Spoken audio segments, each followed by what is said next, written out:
Hey, it's Jessica DeMasso with WTF Health. What's the future health? I'm talking to the who's who of health tech and healthcare innovation, and I'm doing it here at the Digital Health Studio. Joining me right now, I've got Professor Ed Hammond from Duke University, and we're going to chat a little bit about digital health and health equity, which I don't think is a conversation that we're having enough. So what's your take as far as, how are we doing in digital health? I mean, we look at technology as a lot of times something that, everybody has access to, but that may not necessarily be true. What are your thoughts? Well, two things. One of which is that I think that technology has changed rapidly. It's exponential. But the use of technology is almost flat. And the impact of that is huge because now, whenever we talk about making plans 10 years in advance, used to be okay. Now it's foolish. Yeah, you're right. 5 years is foolish. 1 year is foolish. 6 months is getting there. But things are changing so rapidly. And one of the favorite introductions for me is I started my career before there was something called informatics. And I'm currently at the point of where I talk about GPT-4. If you think about that, that's a huge difference. And the impact it has. And part of my comment is you cannot get to the future by starting with the present. You have to change your mindset totally and understand people, understand technology, understand knowledge, understand how they put all of that together. And it changes everything that we've done in the past. What mistakes do you see people making right now in terms of the way they're approaching the problem? Well, I think people, what people say to me the most, I like your ideas, but it's not possible to do that. Which ideas? And a lot of different ones, but largely the use of technology and the use of new thoughts, the use of software. I'm an engineer, and I think what you do is define the problem, and then you work on solutions, and then you look and see if you've solved it. If not, you try again. I think most people don't, and that's I get frustrated with it. Most people can't tell you the problem they're trying to solve. And then how do you know you solved it if you don't even know what it is? And I think that's the problem that I would say the mistake that most people make. The imagination. One of the quotes that I love to use from Einstein is that imagination is better than knowledge. Knowledge changes. That. So that's a good point. Knowledge changes. Yes. All right. So what do you think? We're looking at digital health, and digital health is really a fast-growing area of healthcare technology. What are we doing well when it comes to equity, and what do you think? Where do you think we're missing the mark? Well, I think we don't talk in the language that the people who are trying to deal with talk. Yeah. And equity, disparities. I love to use the word disparities, equity, and inclusion because I think they're all different and they're all important. And so that mixture is what we have to do. But you have to be able to speak the language of the audience that you are addressing. And in a state like North Carolina, we have the mountain regions, and I am told that the people were so far back in the mountains that they didn't realize that the U.S. had declared its freedom. We just celebrated the 4th of July. And they really thought that they were loyal to the crown. And then on the ocean side of North Carolina, they spoke a dialect totally different, Old Elizabethan, and it was almost not understandable because the islands in the Outer Banks of North Carolina were not connected. Right. And so you used a boat, and there was intermarriage. Their intermarriage in the mountains and intermarriage.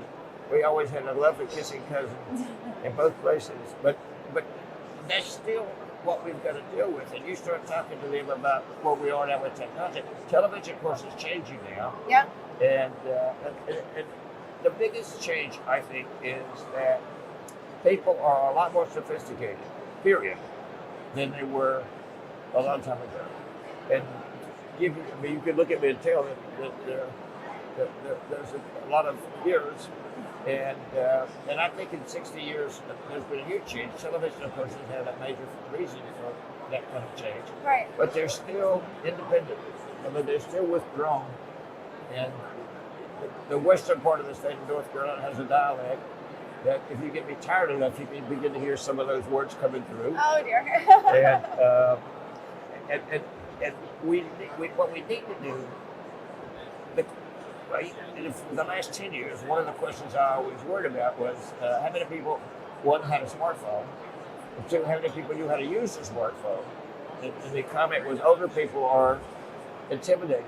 It's not true. I don't think so either. And the primary reason, in my opinion, why it's not true is older people keep track of their kids and grandkids. Absolutely. And that's changed the whole world. I agree with that. That's always the example I point to talk to me, show me one grandmother or one grandfather who does not know how to FaceTime with their grandkids. You can't. They all know how to do it. and my granddaughter helped set up some of my things on my smartphone. Oh, that's fantastic. I love and it. I'm a PhD in electrical engineering, and they can do it. She can do it. And I'm going to need her to come to my house. Well, she's good. All right, so back to the topic at hand here, because I'm really interested in your thoughts about, technology and some of the limitations for integrating tech. So even beyond, I think language is an important place to start, because nobody knows what the healthcare system is talking about half the time. I mean, the language of even paying for it makes no sense to a lot of people. But, one of the other challenges we were talking about before we started filming was, access to broadband, access to internet. Say a little bit about that, because I think the thoughts there are interesting. I think it's in equity, that's mandatory. I mean, digital health, the challenge is keeping the gap from getting bigger and bigger. And not only is it access to the internet and everything else, it really is helping you understand why that's important. I mean, my chart is available to everybody.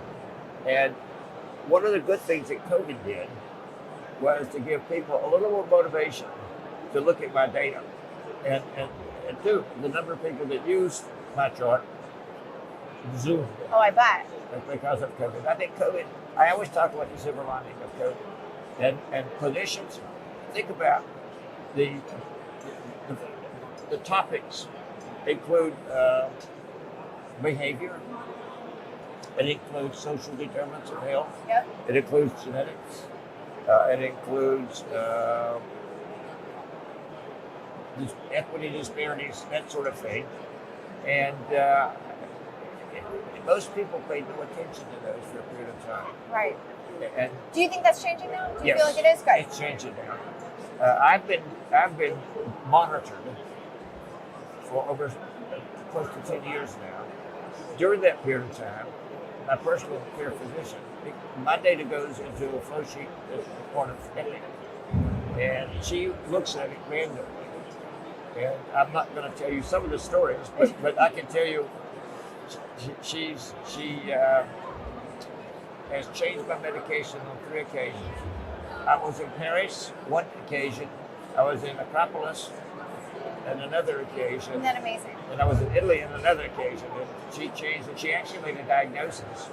And I always said, if you look at my data at Duke, then you're going to see me when I'm going into the hospital. Right. You'll see my annual physical, but you aren't going to know what's going to happen to me. Right. But if you're monitoring me in real time, then anything is going to have a signal before it happens, most likely. Absolutely. And we need a system set up in advance so that the minute it happens, and this is where digital health comes in. And I think wearable sensors need to have AI based to understand what action it should take. If you call the doctor every 10 minutes, you're going to kill the system. And if you don't call, you're not going to be effective. And so it needs to have that built-in logic of understanding what the course of action. And part of that may be, for example, one of the things that I'm working on currently is in climate change and the impact of health and pregnant women. And if I have a monitor that tells me the skin temperature, then one of the things I can do is to tell that individual with a smartphone that your body temperature is elevated. Go take a cold shower. And what we're trying to do now is define the logic and all those rules so that we can manage the behavior of what you should do. Right. Go outside and get out of the sun. Some of these are simple, some of these are others. Some of these may call the doctor. Yep. and appropriately so. And that's completely arranged in advance. Your doctors just come in right now. And so those are the things that, but it's hard to get people to make those kind of changes. It's early days for sure. I want to hear about the perfect hospital and the work that you're doing to figure out what that is. And first of all, I'll argue with you. The words is we're not talking about the perfect hospital. Oh, perfect health system. It's the perfect health system. There you go. And healthcare is a component of health, and that's the focus of a lot of this. And so what I and a group of 4 to 5 people are doing is having discussions with different sets of population. And the only rule I give to the people that are having the discussion, and we actually have groups of 25, and we break those down to the group of 5. So I get lots of flow. And 1, you can't say that's impossible. 2, you can't do that because. And 3, there are no boundaries. Okay. And those are discussions that we analyze the data, and there's consistency across the different groups that we're doing. Say a little bit though about who you're asking. Well, that was one of the things that was really impressive to me. You've got 17 different groups. Yes, and we have obviously done it with the logic people, and that's clinicians and nurses, and then what I call allied health personnel. And we're finding very interesting things with them. And then we're looking at race and looking at race individually by different races, and then we're putting them together. And you get different discussions if your population is mixed versus if you get it separately. But LGBTQ plus is a group that we're dealing with. We're dealing with Asian people, and again, you can tell I'm old. And what I'm saying is most people that are old behave as society expects them to behave, rather than how they behave if they didn't have that bias. That's true. And I think, for me, I do a lot of things, including ballroom dancing. And I think I've even argued that Medicaid and Medicare should pay for ballroom dancing. They should. That's great exercise. Yeah, and exercise, coordination, healing, and coordination, balance, and I've had people that don't argue against that. You aren't suggesting that's not a bad idea. I think it's a great idea. And like loneliness that combats. I mean, you got to have a partner if you're ballroom dancing. No, that's true. I think that's a great idea. So, and there are other activities. I mean, art. Yeah.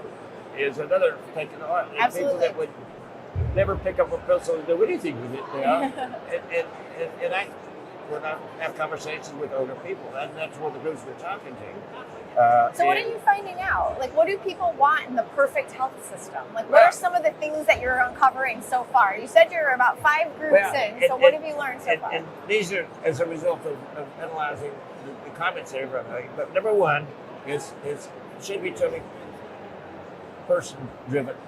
And what I find interesting is almost every clinician, every MD that's participating, they always have a personal problem with the system. I always think that was strange. I wasn't expecting that. Yeah. I've had a bad experience with the healthcare system. That's really does. We're finding almost every group has had bad experiences. Yeah. But number 1, patients are most important people. And we even argue about what to call them. Oh, yeah. And I said, patient. And somebody says, you're not a patient. I said, I'm always a patient. You're monitoring me. That makes me a patient. but I think that's interesting that we have difficulty defining these particular populations. But with number 2 is community. Okay. Now, part of what I'm struggling with right now is who is community. So is it the mayor? Is it the city council? Yeah.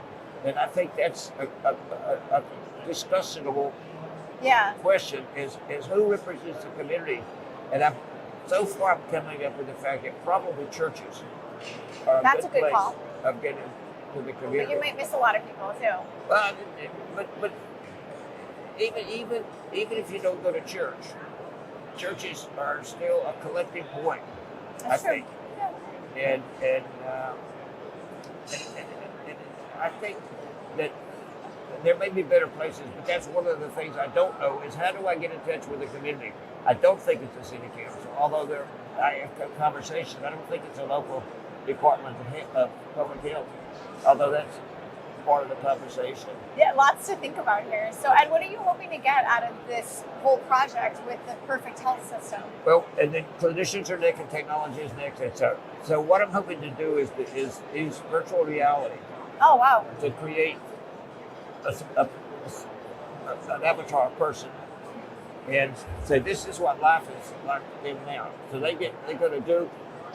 The clinics are scattered all over the place, and then they first of all have to run a marketplace. And I said, for me, my blood pressure is always going to be high because I'm just furious by the time I get there. Then I see a sign on the wall that says the doctor's running 60 minutes late. I get even more high blood pressure. Impatient patient at this point. Yes, exactly. But the other thing is that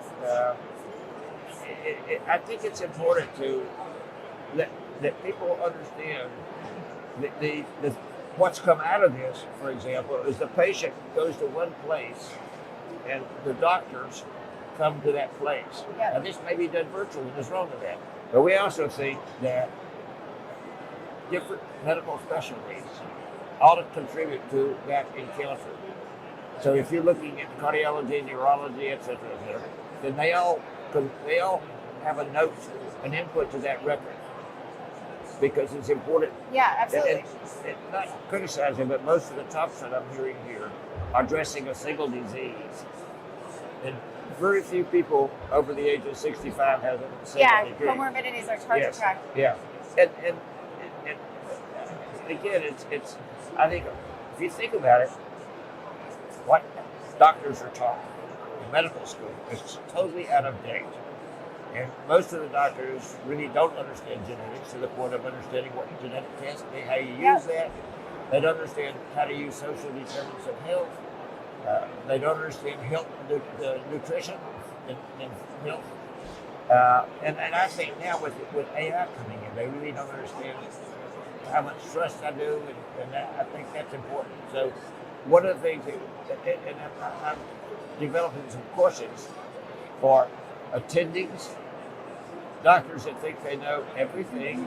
And my favorite comment is the fact that people, what you're taught in medical school, half of it's wrong, but nobody knows which half. Oh no. But they're not keeping up. How many of them really understand what's happening now? And when you reach that age, you're reluctant to go back to school. Right. And that's one of the things that we're trying to. Well, I love it. Solution. So. I think it's commendable that you're taking such a detailed look at all of this and asking all of these questions and really thinking hard about how the health system of tomorrow needs to look, and starting here today. So thank you so much for joining us and talking about it. I love hearing about your work. Thank you. Thank you very much. All right, everybody, that's Ed Hammond. He is a professor at Duke University, telling us all about how to do the future of healthcare. I love it. For more interviews with those people who are changing the way that we are going to do healthcare in the future, you can head on over to my YouTube channel. It's youtube.com/WTF Health. I'm Jessica DeMassa. Thank you so much for joining us. Take care.